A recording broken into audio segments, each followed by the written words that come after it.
जिनके परिवार में कोई गांव का सरपंच भी नहीं रहा है, गांव का प्रधान भी नहीं रहा है, राजनीति से कोई सरोकार नहीं रहा है, लेकिन आज अनेक महत्वपूर्ण पदों पर पहुंच करके देश की सेवा कर रहे हैं। और उसका कारण बाबा साहब आम्बेडकर ने जो संविधान दिया है, उसने हम जैसे लोगों को अवसर दिया और मेरे जैसे अनेक लोग हैं जिनको बाबा साहब आम्बेडकर द्वारा दिए गए संविधान के कारण यहां तक आने का अवसर मिला है और जनता जनार्दन ने उस पर मोहर लगाई, तीसरी बार आने का मौका मिल गया।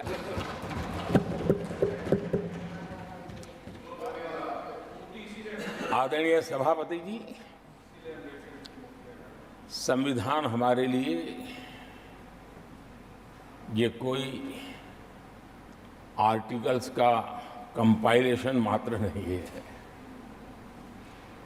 हमारे लिए उसका स्पिरिट भी और उसके शब्द भी बहुत मूल्यवान है।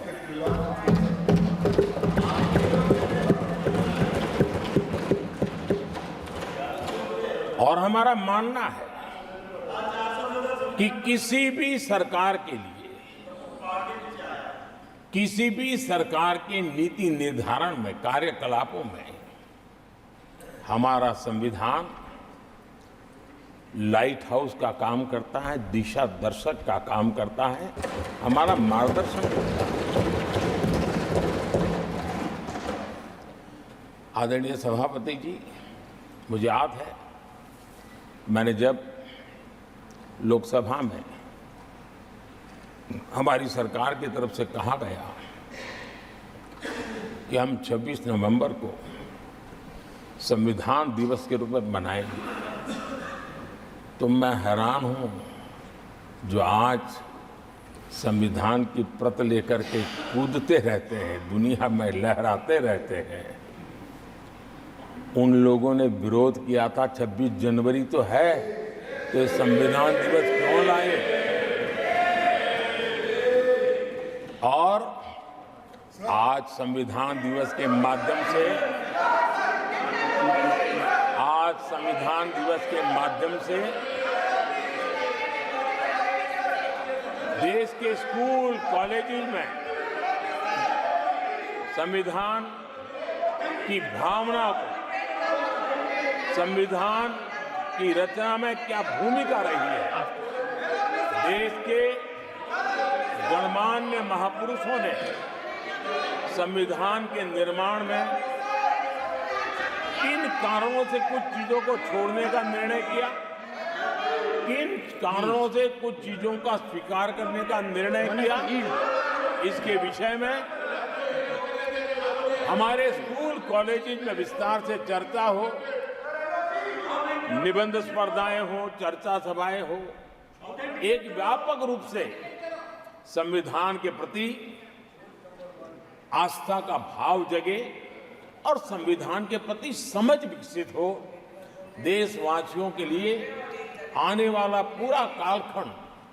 संविधान हमारी सबसे बड़ी प्रेरणा रहे, इसके लिए हम कोशिश करते रहे हैं। और अब जब 75 वर्ष में प्रवेश कर रहे हैं तो हमने इसे एक जन उत्सव के रूप में राष्ट्रव्यापी उत्सव मनाने का तय किया और इससे देश के कोने कोने में संविधान की भावना को, संविधान के पीछे जो मकसद है उसके विषय में भी देश को अवगत कराने का प्रयास है। आदरणीय सभापति जी, देश की जनता ने हमें तीसरी बार जो अवसर दिया है, वो अवसर विकसित भारत, आत्मनिर्भर भारत, इस यात्रा को मजबूती देने के लिए, इस संकल्प को सिद्धि तक ले जाने के लिए हमें देश के कोटि-कोटि जनों ने आशीर्वाद दिए हैं।